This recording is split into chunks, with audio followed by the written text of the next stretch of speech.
So step one is keep learning.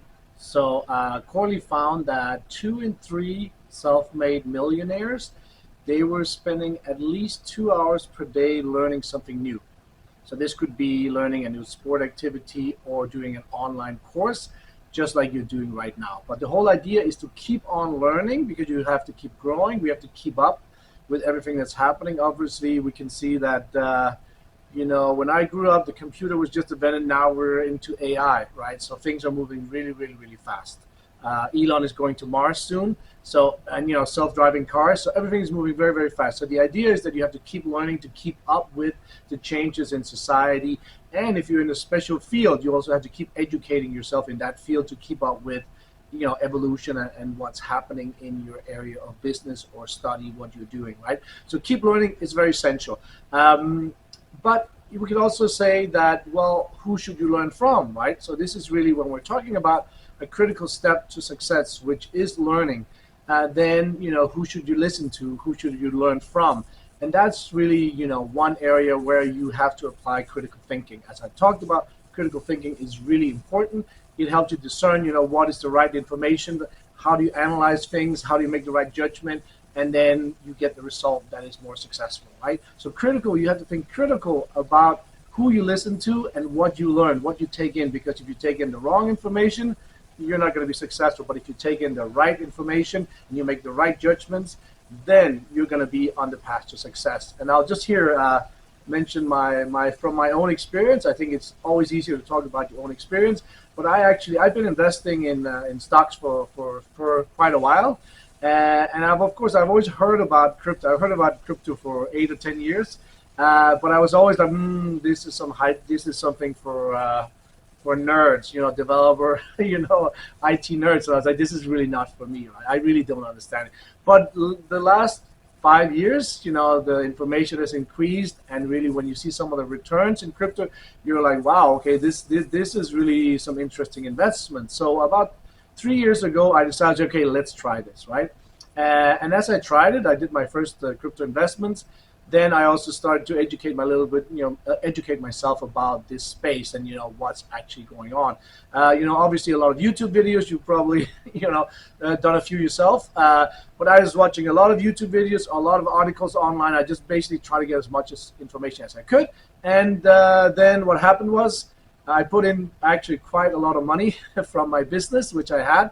And because the more YouTube videos you can consume, the more you get taken up. Everybody's pumping and talking so positively about within the space, especially on YouTube, everybody's positive. If you go outside, some of the major news media, they're of course negative because they're trying to go against it. The banks don't like it. But anyway, I ended up with a lot of YouTube videos and listening to a lot of experts, or what should you call them, promoters, or what should we call them, pundits, or what? And I just poured in a lot of money because all of a sudden I was a little bit hooked. I was like, hey, this is an interesting technology, and I really see, hey, this is like being, in on the internet in 2000, 2002, 2004 or something, right? Being early adopter.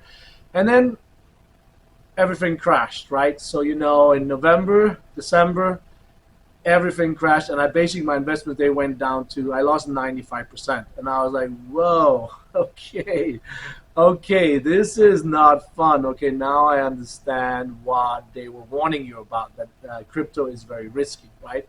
Now we're, I don't know, 5-6 months later, and I've actually put in even more than I did in the beginning, which you're probably going to say is a little bit foolish. And I know it's a very risky thing to do. I would say I am, I'm still feel young, and I am, I can take risks still, right? So I do feel confident about this, because what I feel now is that, looking back at who I was listening to, what were my sources of information that I was taking in, and when I look back, who were right, who were wrong, that is now clear, because now we've actually had a crash. So now I can actually see who had no clue what they were talking about. I could see who was fear-mongering. I could see who actually knew what they were talking about.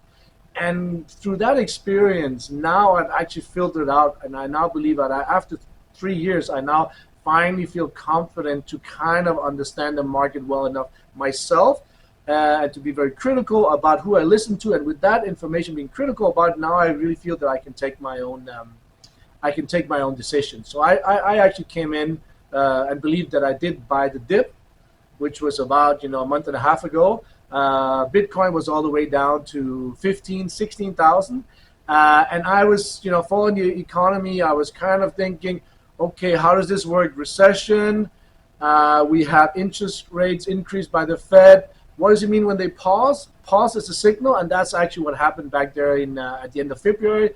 The Fed signaled a pause, and that's when crypto was at just below 16,000. And I thought, okay, this has got to be, if it's not the dip, it is one of them, because this has got to be as low right now as it is. This is really a good place to get in. So I got in right there, and since that, things have gone up. I mean, things can still go down, but I think this was a really good opportunity to buy. And I kept a lot of powder dry on the sideline in order to wait for the right moment, right? So I think I'm slowly beginning to get it. But the point of telling this story is really that my first 2 years and a half, I was just consuming people on YouTube and people telling me this and that, people pumping it and people doing it and dumping it. And, everybody's got their own agendas, right? And that's where critical thinking comes in. I mean, if you're listening to somebody on YouTube or wherever, the regular media, the mainstream media, they all have an agenda. So you need to be critical about what information you take in. Who do you listen to? Why are they telling what's their agenda? Why are they saying this? You have to be critical to in order to be able to make the right decision, the right judgment based on the information that you take in. And that's really, I think, the critical part. What critical thinking can add to your learning experience. When you learn with critical thinking, you learn how to only take in the information that's valuable and that is going to improve things for you. And that way you also learn to critically reject the information that has a wrong agenda, that is false, or so forth. And that is going to help you grow, learn, and become successful.